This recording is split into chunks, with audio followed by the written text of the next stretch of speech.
Hello students, my name is Anjali and this lesson is for class 11 English core from your NCERT textbook Hornbill. The title of the lesson is The Ailing Planet, the Green Movement's Role.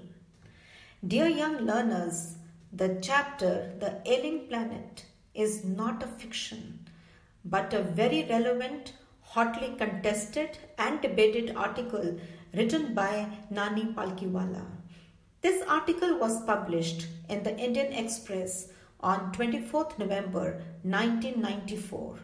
It reveals the deteriorating condition of the earth because of man's growing lust to exploit all the resources. The earth, says the author, has turned into a burning pot and barren land. The objective, dear students, is to make you familiar with the present time situation of Mother Earth. The planet Earth is losing its vitality and freshness. It is the result of human development activities that our Earth has become a highly polluted, highly irreparable and highly damaged. Before we begin, I request all of you to open your textbook on page number 43. Have you opened? Wonderful. Students, the objective of this article is to sensitize human race about the visible threat of climate change and global warming. Let's get started with the chapter, and to begin with, I will explain the Green Movement. Well, the Green Movement was started by the world's first nationwide Green Party in New Zealand, and that was the year 1972. Since then, there has been no looking back. This movement began because some conscious people felt an urge to conserve the nature, and the result and response have been overwhelming. This has also helped people to change their approach from magnetic to holistic. They have begun to realize that Earth, our mother, should be treated with love and every care be taken for her health. First time, there is a growing worldwide realization that Earth itself is a living organism. It has its own needs and fundamental processes which need to be respected and preserved. Let's now have a new world view of the Green Movement. Well, students, Green Movement makes people aware that our world is not a machine, non-living thing. It makes us think about the earth as a living organism which is being suffocated and choked. Well, we need to understand that the earth has its own metabolic needs which need to be respected and preserved. People have started to understand this around the globe. This means that people are now getting concerned about the environment. And why not? It is our passport to future. The author goes on to explain the change in perception of people from materialistic view to comprehensive and ecological view of the world. I would like to ask you a question. Dear students, why do you think, why is the holistic approach the need of the hour? Well, I will explain. When development gripped man's attention, he worked recklessly in making a rapid growth. Consequently, do you know, students, what happened? Well, I will explain. Man totally ignored that planet Earth also has its metabolic needs, and if these needs are not fulfilled, the Earth behaves like a critical patient in declining health. However, man realized his mistake and changed his magnetic approach into holistic so that health of the ailing planet could be restored and the further damage to the environment could be avoided. Now we will understand the concept of sustainable development. In the year 1987, the World Commission on Environment and Development popularized the concept of sustainable development. Dear students, sustainable development means the development that meets the needs of the present without compromising the ability of the future generations to meet their needs. This clearly means that we need to use the natural resources in a rational manner so that we may not create an imbalance in the system of nature and thus deprive the future generations of their rights to natural resources.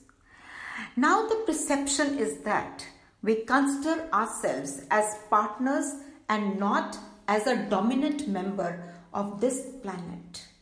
We are partners with millions of species of the planet. Moving on with the chapter, we will now be talking about a zoo at Lusaka in Zambia. The notice, I quote, "the world's most dangerous animal," unquote, outside a cage in the zoo at Lusaka is quite sarcastic in nature. Dear children, this sarcasm indicates towards man's reckless dealing with nature. Although we share this planet Earth with millions of other catalogued and uncatalogued species, but man, in his lust for power, money and development, has resulted in an irreparable damage to the nature. Owing to the overexploitation of the natural resources, the ecological balance has been badly affected. Dear students, try to understand that forests are fast receding and that is the home for thousands of animal species.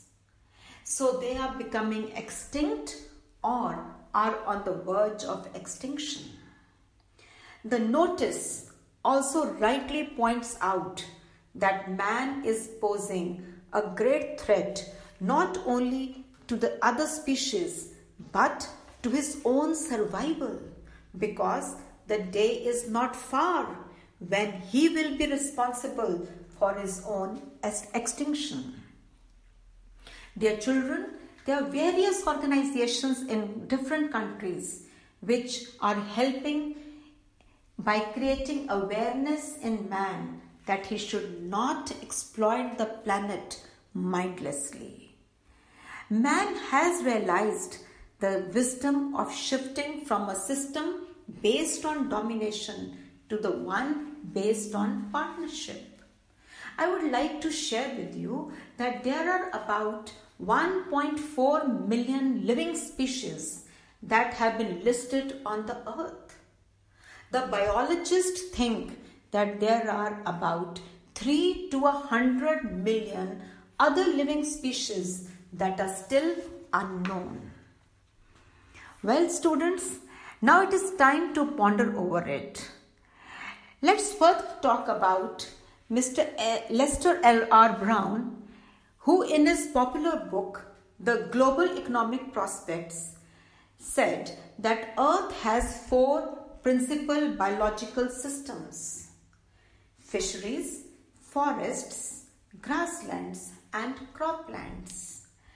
These 4 biological systems are very important for the global economy because they provide all the natural resources and the raw material required for the industry.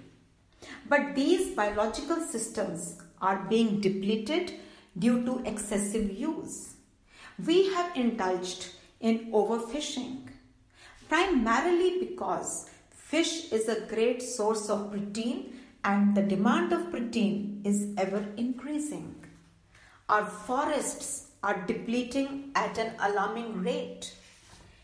In fact, these biological systems have reached an unsustainable level in many areas of the world.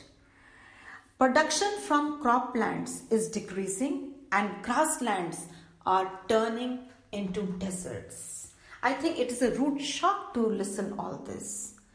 Well, students, the fertility and productivity of croplands is fast depleting. The author is concerned about the reduction of forest land. It has been said that forest precedes mankind, deserts follow. I'll give you a small example. The cow dung, which was used as a natural fertilizer, is mostly used for fuel. The soil is not getting the natural fertilizer. 5-fold rate of planting of trees is required to meet the future demand of wood as fuel. Several species of birds and animals have either become extinct or on the verge of extinction due to the loss of forests. Students, it is high time we should understand our responsibilities. In fact, we must all pledge to change our outlook and stop the overuse of natural resources. Otherwise, it will be too late to revive. We all must adopt for sure the principles of sustainable development and keep our natural resources in a healthy state so that they are handed over to the future generations. They form the basis of the global economic systems as they supply food to us and raw material for industries. But in the large areas of the world, these systems have reached an unsustainable levels. Their productivity is being damaged. This is the end of the first session, and I'll be taking up the remaining chapter in my new session.